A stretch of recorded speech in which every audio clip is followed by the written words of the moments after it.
Hi, my name is Robert Shelley with Shelley Law, and I'm an attorney that assists veterinary associates with employment contract and independent contractor agreement issues. Today I'm going to talk about what is ProSal in veterinary medicine. So how does the ProSal compensation method work? In short, it is a compensation model that takes into account the productivity of the veterinary associate, and then they would also get some kind of percentage of whatever the net collections were for their personally performed services. Now, there are different hybrid ways of doing this, but generally how it would work is a veterinary associate would come into a clinic, and then most of the time maybe they would be given a guaranteed base for a year or two to kind of establish themselves, and then potentially they could then switch to the ProSal method. And let's kind of break down the components of it. So if you're on a pure ProSal compensation model, then you will get a percentage of net collections, as I said before. In veterinary medicine, that number is usually somewhere between 18 to 21% of what your net collections are. Now, net collections means what is actually captured from the clinic. So you could perform services that for one reason or another are not paid, and you will not get any compensation if it is not collected by the clinic, which seems unfair, but that's just kind of how it goes.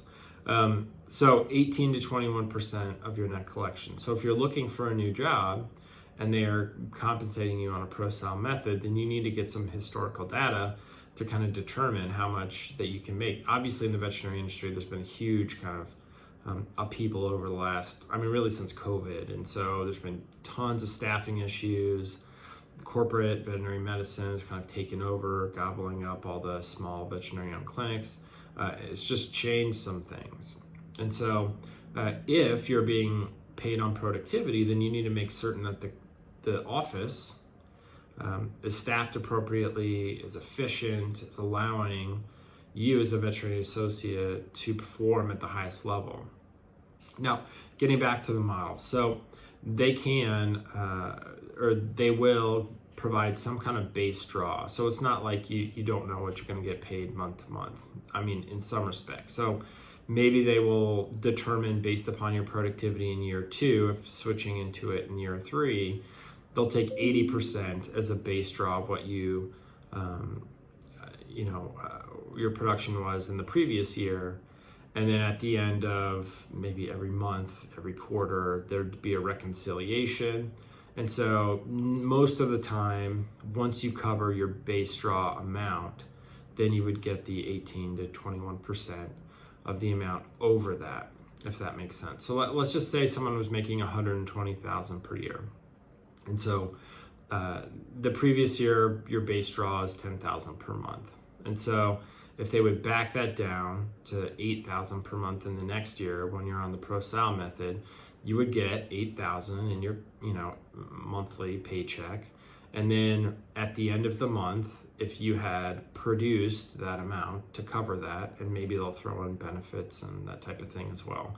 Once you cover that number, then you would get the 18 or 21% of any amount collected above that amount. And that's kind of how the method works. It incentivizes the veterinary associate, obviously, to be very productive, and then insulates the clinic from having some disastrous scenario where they're paying someone who just isn't being productive at all. So it kind of works both ways. Those that are super productive are incentivized because they'll get paid more. And then, down the road, if someone isn't productive, honestly, most of the time, if a veterinary associate's not productive in year 1 or 2, the clinic's just going to cut bait and terminate them without cause, without moving forward into the ProSal method. It just doesn't make a lot of sense to keep someone like that around. Now, as I said before, the efficiency of the veterinary associate is not all on them, right?